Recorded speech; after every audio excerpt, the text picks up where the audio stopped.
gaze upon our galaxy of stars, it's easy to get overwhelmed by the sheer amount of sources all vying for our attention.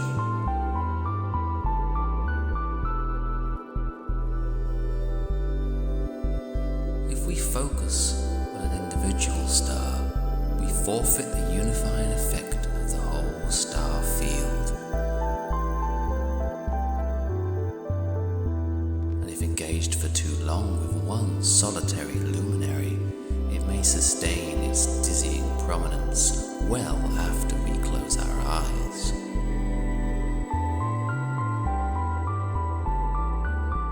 To navigate the depth and breadth of the pulsating panorama best, we must stand back and loosen our concentration, relax our senses, and let the star's relative dynamics guide us.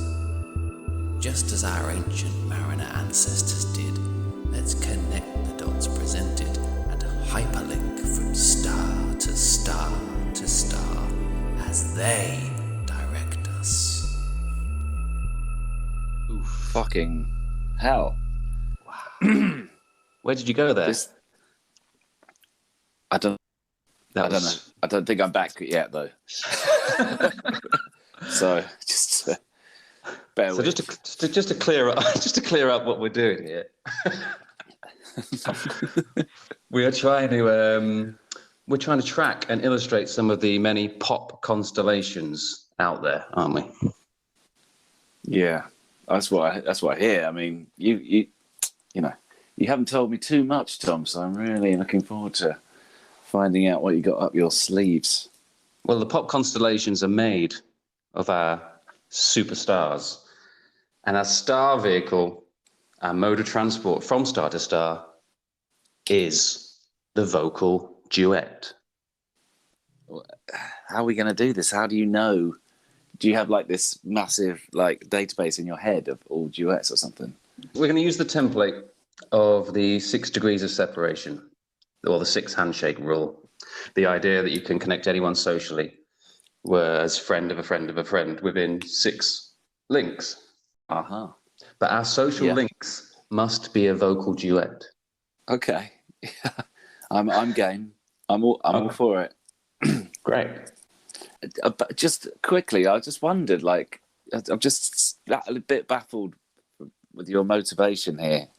Do you like duets? Are you especially fond of them? No. Me neither. I think I'd probably hate them. I started being more interested in the duet as a star vehicle, because this is possibly, other than a movie, this is probably the biggest star vehicle for vocalists in pop, I'd say. Really? Well, other than their own stuff, it's like they're kind of you know, this is the extra kind of push for maximum exposure. I guess they get the star power of 2 rather than 2 is better than 1, right? You know, yeah, it's like the shout out, like the the tweet. Yes. It's like, hey, we're doing this with those guys. Check them out. Yeah. Well, look at it now. You call it brand synergy now. Mm.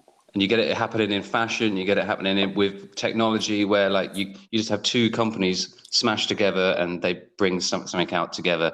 Dairy milk stuff with Lion Bar stuff, you know, with like cornflakes in it, and you know, all the brands all just kind of getting together, mashing together. True. Yeah. Piggybacking. Yeah, it's piggybacking on your. It's like riding in your stream, like Tour de France style. Yeah, the peloton. The peloton. Yeah. Yeah. Getting behind the winner. Yeah. Backing the winner. I mean, yeah, like I've never really liked duets. I always thought, like, as soon as you get 2 involved, it's like kind of confuses things. So I was listening to a few. I don't know why, because I had no idea you were going to do this, but I was. And like it seems to me the good ones are like where there's drama or like actual communication. That's it. The conversation. the conversation, or an argument, Yeah. or two opposing things. Yeah. Then Rivalry, good. or it's fun. Yeah. It's like, in the film equivalent would be Heat with Pacino and De Niro. Yeah. That is lead roles. Perfect example. That is like, that's a huge star vehicle, isn't it? Even though it's more than that, the whole, because obviously it's a brilliant piece of work, but like that is obviously. But like that was such a huge thing when that came out. It was like, whoa, those two together. And actually, films didn't do that so much. It would always be the one star and then like supporting pretty big stars. Unless it's the woman and the man, they can both be big stars. But the mano, not so much. Yeah, I mean, because you didn't normally have big stars as the bad guy.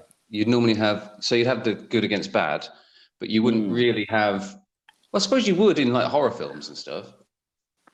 Yeah, but I think the bad guy always had to take second fiddle just because that's the way things were then. Whereas when he came along, they were happy to have both of them as dubious, good or bad, blurred morality thing going on. Yeah. And so they could both be centre. Film also is a big reason for the duet as well, because especially like the 80s, like boom of like soundtrack albums, and every film seemed to have a duet in it somewhere with two relevant artists of the time. And mostly man, woman, Mostly romantic ones, because it kind of would go with the kind of romantic story in the film, I suppose. It would support that. Yeah. Brilliant. Right. Well, let's jump on the merry-go-round and follow the money into new markets and bit of piggybacking, backslapping. What I would say is it's high concept but low culture. Yes, I love that.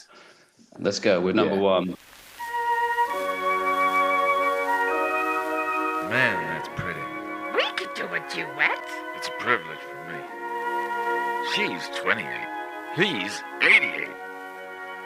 It's whether or not they want to sing with me, though. I don't know. I told you I don't like to be anywhere but cheek to cheek when you're in the room. An amazing privilege. Rod's done a duet with you. Two macho guys. Mixed powers, physical and visual. David's a steel and big. I was thrilled to work with you. Let's hope we do it again. We sing all the time, duets, you know. So I was thinking, this sounds kind of Italian. So I called Zucchero. For this first one, I've started with a song that is probably the first star vehicle I'm aware of. I was aware of. So we're going to start here, and what we're going to try and do is connect through 6 different duets. We're going to try and do a full orbit, and we're going to try and get back to one of these stars from the first song by connecting with different duets. Cool. So, let's go. Well, this song, which is Paul McCartney and Michael Jackson, The Girl Is Mine. It's Michael Jackson and Paul McCartney. Oh, is it? Yeah. It was a Michael Jackson release. Yeah, of course. I fucked that up. And it's all right.